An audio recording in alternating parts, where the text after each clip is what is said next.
We're just a couple minutes away, folks.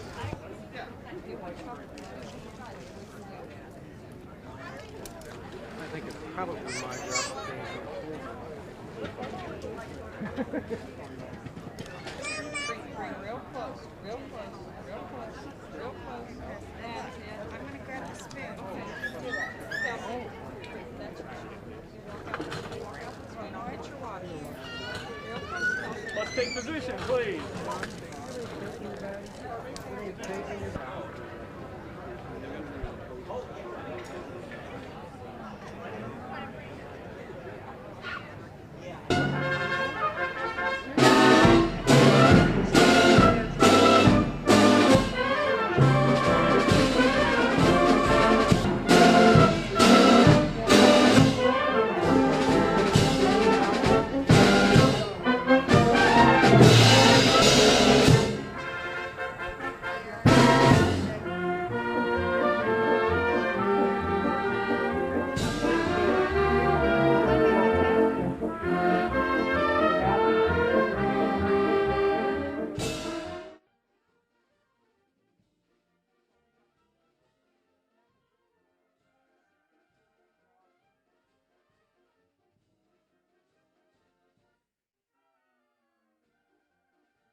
1992-93 was truly an eventful year. With activities like this scheduled for the 75th anniversary, we are on our way to another very exciting year at Ball State University.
Thanks.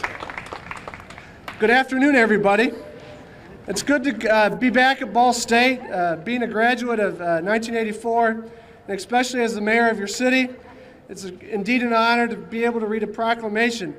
As I look back at 1984, when I graduated from Ball State, I must have been a rough student to have at Ball State because it took 3 university presidents to get me out of Ball State.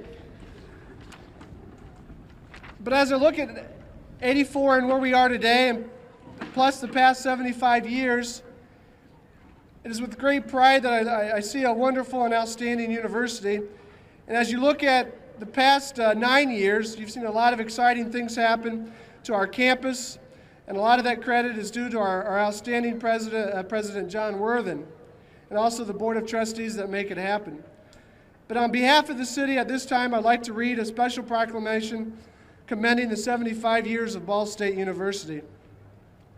Whereas the Ball brothers, owners of a glass manufacturing company in Muncie, Indiana, endow the state of Indiana with 64 acres of land and 2 buildings for an institution of higher education to be established in Muncie, Indiana. And whereas on June 17, 1918, a college opened as the Eastern Division of the Indiana State Normal School, eventually becoming Ball State University. And whereas Ball State University continues to provide positive contributions to the city of Muncie, Indiana, in terms of economic impact and enhancing the quality of life for everyone. And whereas Ball State University pursues diligently its goal to provide public service in the city of Muncie, Indiana. And whereas Ball State University pursues its goal to perform research which benefits the citizens of our city, Muncie. And whereas Ball State University has graduated more than 100,000 alumni who are living and working in this city and around the world. And whereas the citizens of Muncie, Indiana wish to show their appreciation for the many benefits that Ball State University offers our citizens, and to recognize the university's 75 years of continuous operation and its impact on the quality of our lives. Now, therefore, I, David Michael Dominick, Mayor of the City of Muncie, Indiana, and a Ball State alum of 1984, do hereby declare June 17, 1993 through May 7, 1994 as Ball State University Year to perpetuate the grateful appreciation that the citizens of our city, the City of Muncie, wish to convey to all of those associated with this fine university, the faculty, the staff, the students, the alumni, and friends of Ball State University for 75 years of outstanding contributions to this city and for your positive impact that this great university has on our community. In witness whereof I have hereunto set my hand and affixed the seal of the City of Muncie on the 17th day of June 1993. So on behalf of the city, I wish to extend a happy birthday to Ball State, a happy 75 years, plus many, many more. And at this time, I'd like to present the proclamation to, great, thanks. Have a great celebration.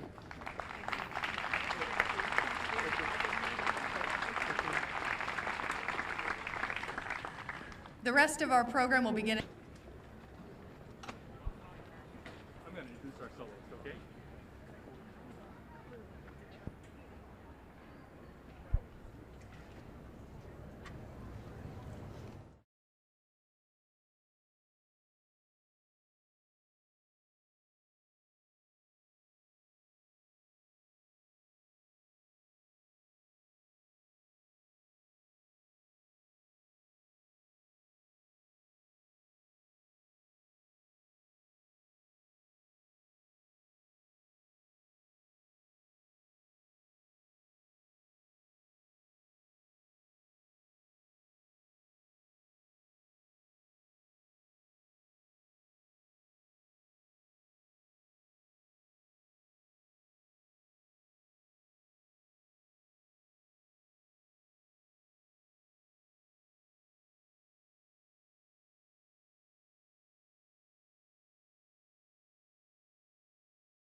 Good afternoon.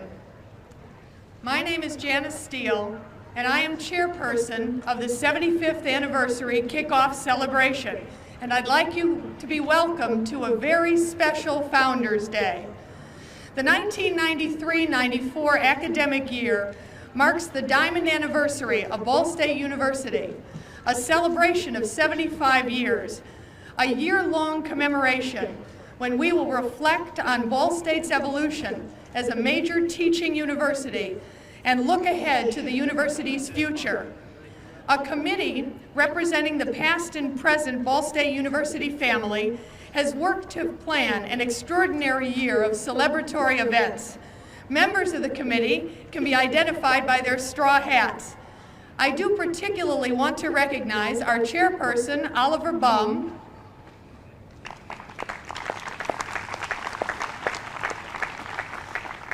and Phyllis Schaefer from the Ball State University Foundation and a BSU alumnus. Right over there.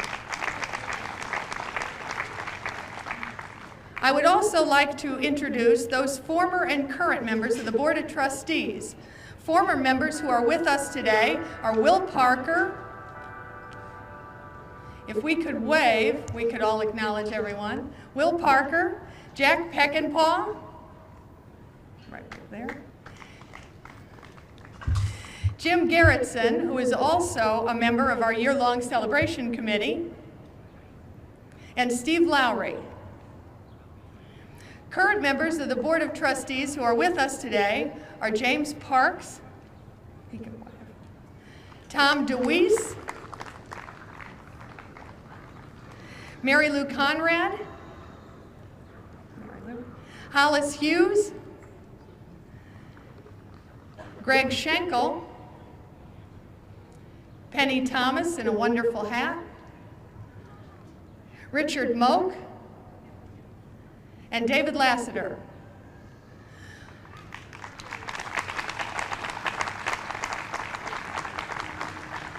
We are especially honored today to have Rosemary Bracken, the daughter of one of the 5 Ball brothers and the wife of former President Alexander Bracken, here with us today. Mrs. Bracken. Aileen Emmons, widow of longtime university president John R. Emmons, is also with us today. Mrs. Emmons.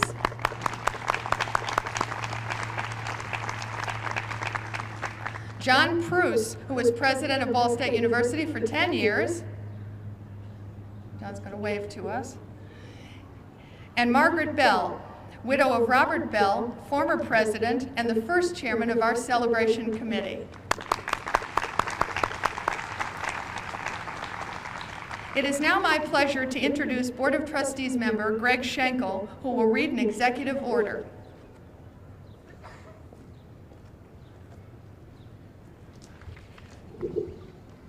This is a proclamation from the state of Indiana, and as you know, most of them are busy in Indianapolis, so I guess since there couldn't be a state official present, they've asked me to pinch hit. Don't mistake me for one of those, though, since we don't have a budget yet. Whereas the Ball brothers, owners of a glass manufacturing company, purchased and made a gift to the state of Indiana of 64 6/10 acres of land and 2 buildings for an institution of higher education to be established in Muncie. And whereas on June 17th, 1918, this institution opened as the Eastern Division of the Indiana State Normal School, eventually becoming Ball State University. And I'm going to skip a few whereases because they're very similar to what you just heard from the mayor of Muncie just a few minutes ago. Let me skip down to whereas Ball State University is celebrating 75 years of providing higher education to ambitious and qualified students. Therefore, I, Evan Bayh, Governor of the State of Indiana, do hereby proclaim June 17, 1993 as Ball State University Day in the state of Indiana to express gratitude to the faculty, staff, students, alumni, and friends of Ball State University who have provided Indiana with 75 years of outstanding contributions to higher education. Signed by the Governor of the State of Indiana, Evan Bayh.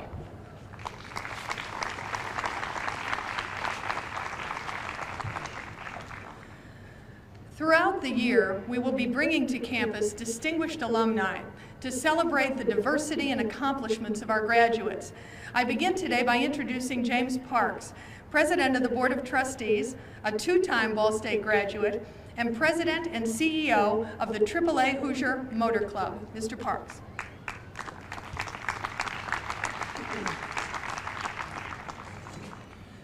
Janice kept saying, be brief, and I said it took us 75 years to get here, and I plan to give you all of my prepared remarks.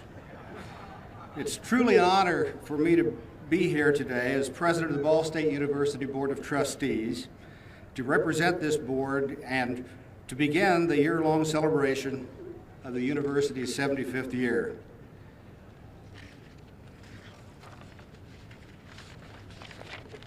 And wouldn't you know, I got them out of order. As a 1951 graduate, it's an honor to serve this university, but particularly to follow in the footsteps of the outstanding presidents of the board. Caleb S. Denny was our first president in 1918-1919. Sanford Kiltner was president of the board for 14 years, from 1919 to 1933. Then John Heller was elected in 1933 until 1945. Robert Critchfield served from 1945 to 1952. George A. Ball presided from 1952 to 1954. Then Edward Roby was president from 1954 to 1958.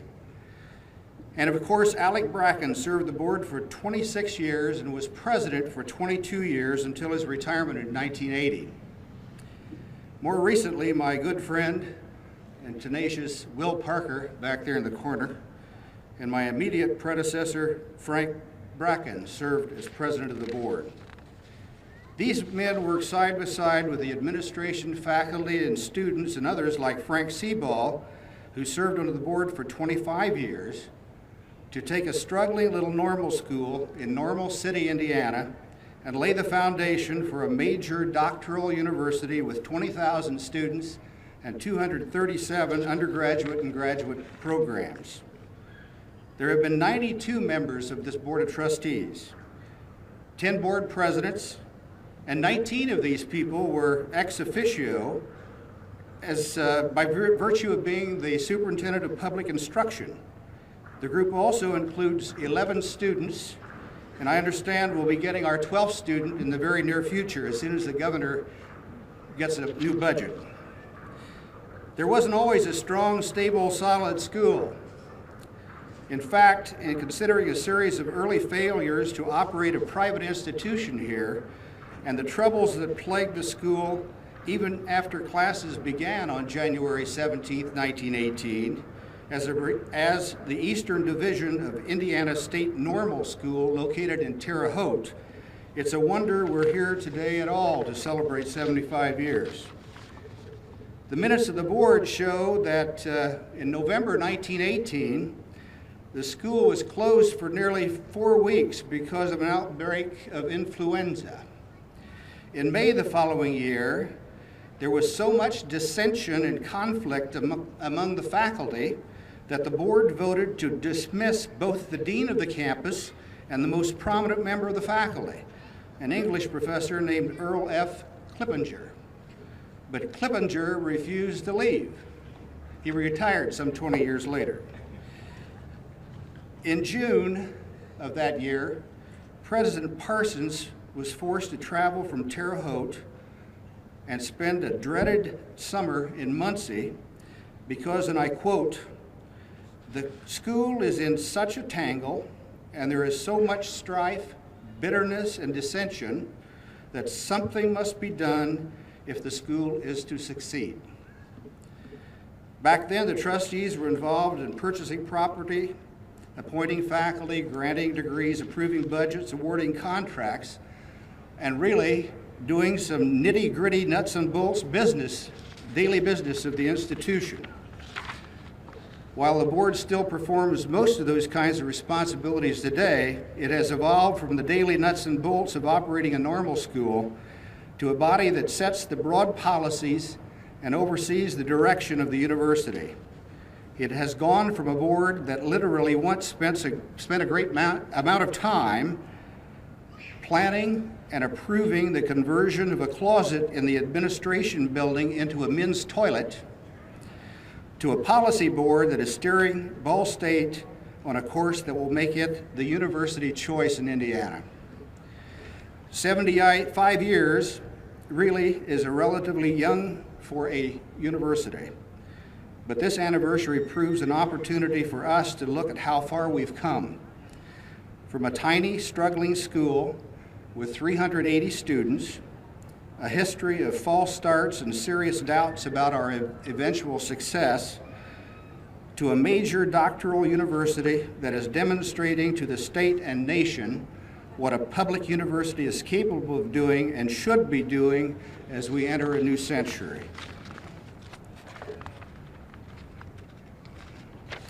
The doubts are gone. Ball State is no longer an emerging university. The institution that the five Ball brothers could only have imagined 75 years ago has stepped up and taken its place as one of the nation's leading universities. It's truly an honor to see that day arrive. Thank you. But seriously, I do want to take just a moment to thank the many people who have been involved in the planning of this year that we're talking about, the 75th anniversary. And we had a committee of 22 members that have been referred to, and we really are proud of what we've done, and we hope you will continue to be involved in the program throughout the year. Now, the Alumni Association has been very much involved in the program that we have planned. And we have 4 representatives here today of the Alumni Association, and these 4 are really official members also on our committee. So to have them help Ed Shipley, who is executive director of the association, to unveil the logo, which was sponsored by the Alumni Association, and also to display the flag that we're going to be flying through this year. So Ed, will you take over?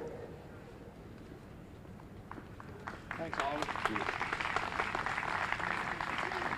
I'd like for you to meet and to welcome 3 members of our Alumni Council who's going to help us. The president of the Alumni Association this year, class of 1967 from Bluffton, Ned Emsweiler.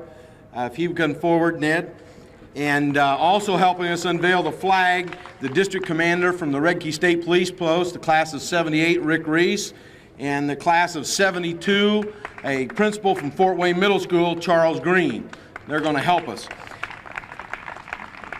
The Alumni Association had a contest that we sponsored to present the logo for this 75th anniversary, and also a prize of $1,000. And we had 41 official entries come in, and we had a committee of Oliver's committee, and the whole committee approved it.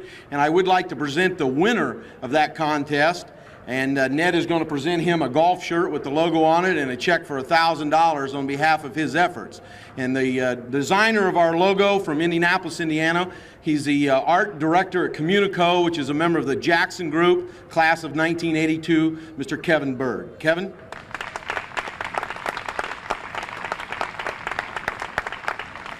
Also with us is Kevin's wife someplace, Teresa, and also Katie, and she's a member of the class of 2015, I think. 2015. There's Teresa and Katie Bird. I'm going to present him with his check and everything. Oliver, you and Kevin want to come up and undo this? We're going to take a look at the logo now. Kevin and Oliver Bumb's going to do this, and Rick and Charles is going to do the flag. This is your logo for 1 year, Ball State's 75th anniversary. Thanks, Kevin.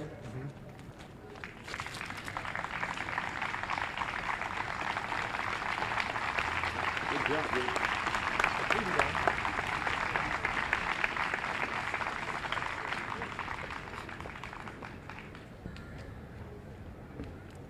As noted in the proclamation, the Ball brothers made a gift to the state of Indiana.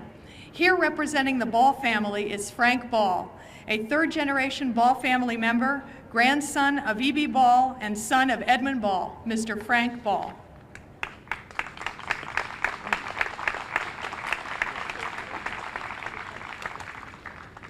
Thank you, Janice.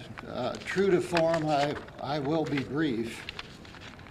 It is an honor for me to be here today at Ball State, where I understand my grandfather and his brothers stood on this day 75 years ago. At that time, my great-uncle, Frank C. Ball, was on the board of Indiana State Normal School. He said, and I quote, "I believe that State Normal School is one of the best things that ever happened to Muncie and marks a new era in the history of the city. Its graduates will carry with them a good word for Muncie. Our population will increase. The commercial interest will be helped, and the intellectual and moral influence of the school will be very, very beneficial," end quote. After 75 years, these aspirations remain in focus. History reveals that the 5 Ball brothers paid $35,000 for this land and the administration building and turned it over to the state of Indiana. They certainly hoped that this transaction would be fruitful. I only wish they could be here today to see that their dream has been far exceeded in reality. The institution has grown and prospered. It has also brought good fortune to Muncie and Indiana. I know the five brothers would be pleased to witness the synergism which exists today in a really real way between the university and the community.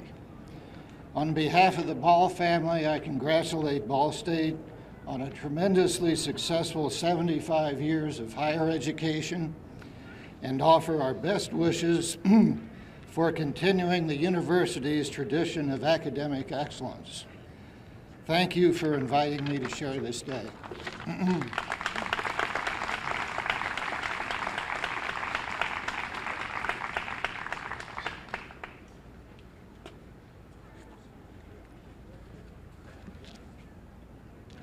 In June 1925, just 7 years after the Indiana State Normal School Eastern Division opened its doors to an inaugural class of 380 students, President Benjamin J. Burris delivered an address in chapel entitled Ball State College, Yesterday, Today, and Tomorrow.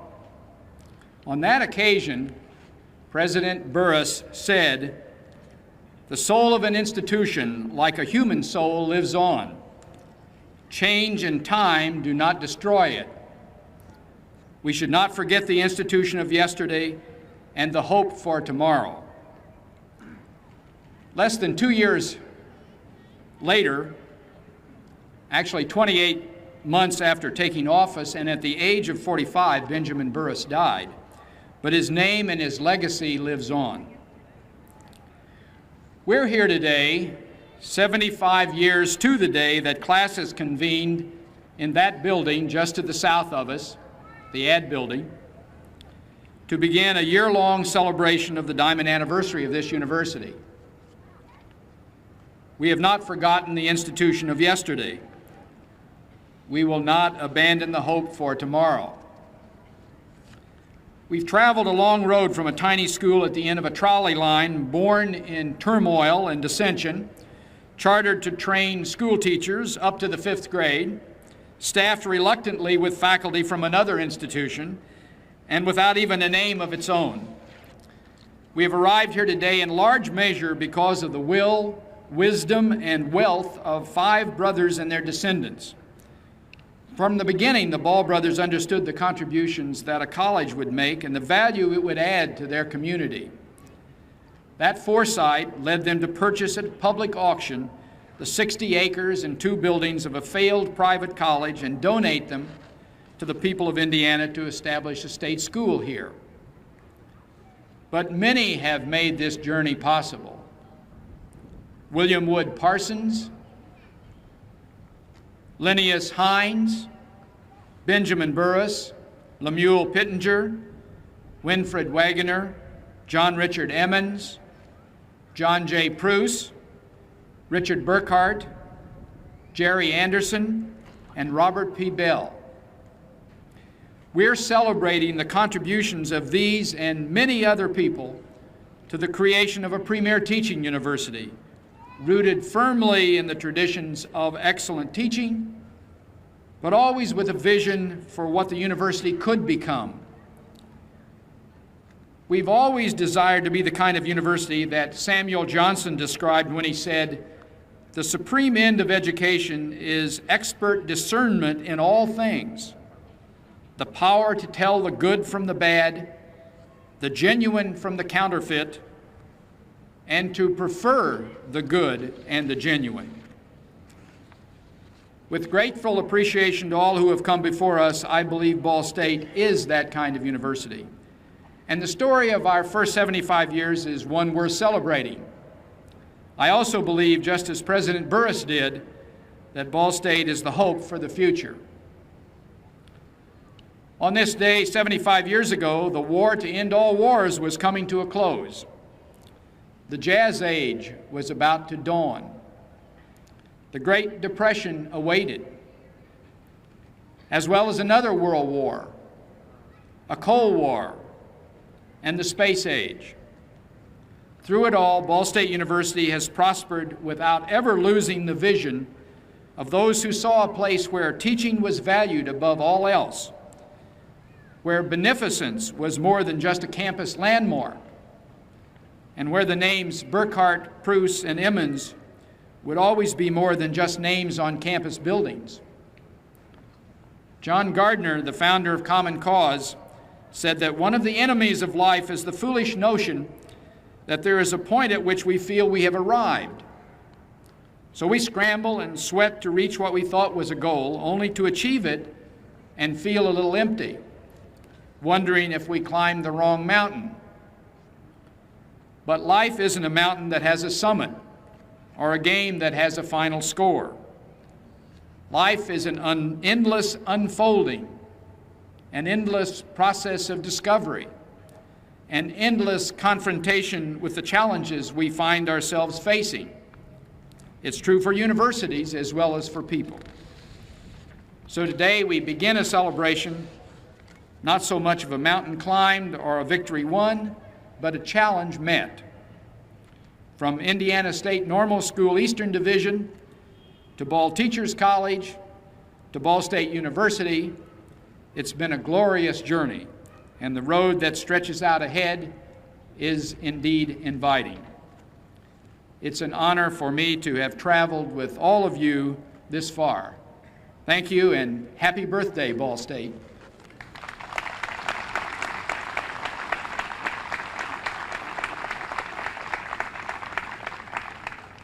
I would like to invite all of our guests to attend the first of many lectures given in this anniversary year. Lord Perry of Worthen, founder of the Open University concept and a leader in educational technology, will speak in Preuss Hall tonight at 7 p.m. The title of his address is Distance Education, Retrospect and Prospect.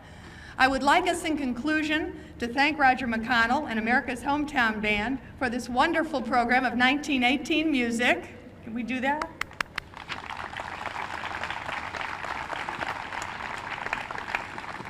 Please continue to celebrate with us by enjoying the ice cream, the music, and pick up some new buttons with the new logo printed on them over on the table to my right. And we look forward to seeing you at other activities celebrating our 75th anniversary year. Thank you. Wake up, I'll hand you an official button. An official button. You're gonna get a glare.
Washington Post, please.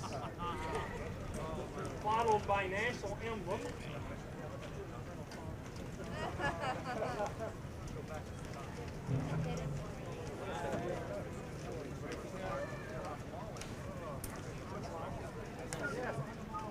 Sure, we'll do all of those.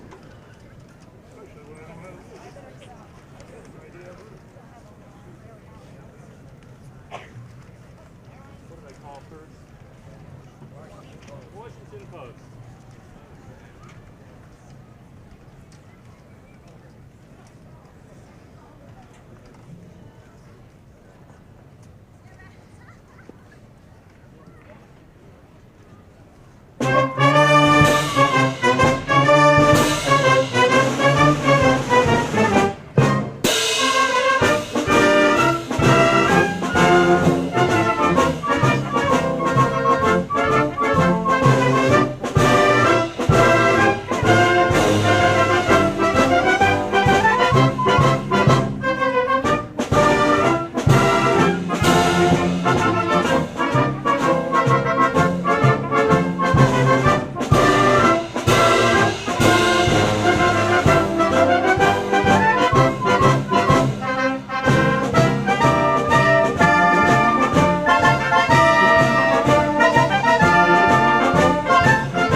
Spangled Spectacular.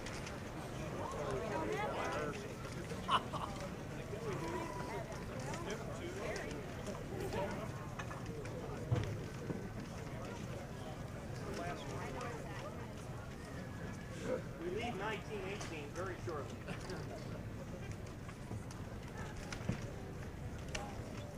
And since we'll do begin for band right after that.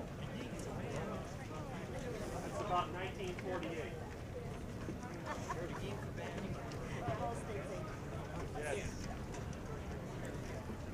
75 years of fun. Star Spangled Spectacular is up right now.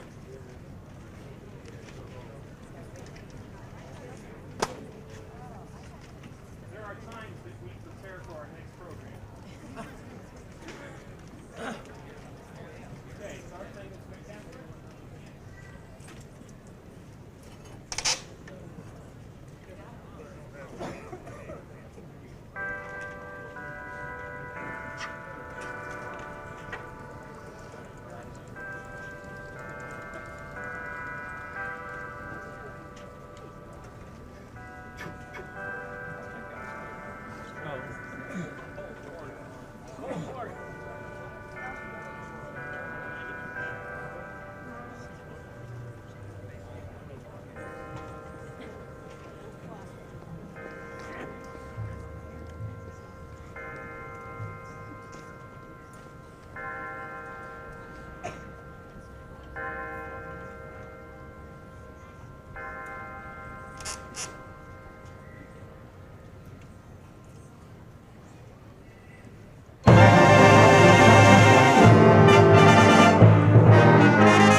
We'll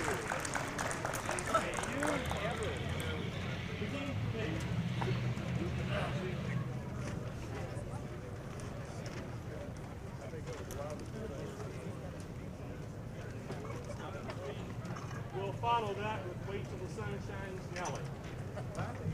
Wait till the sun shines Nelly.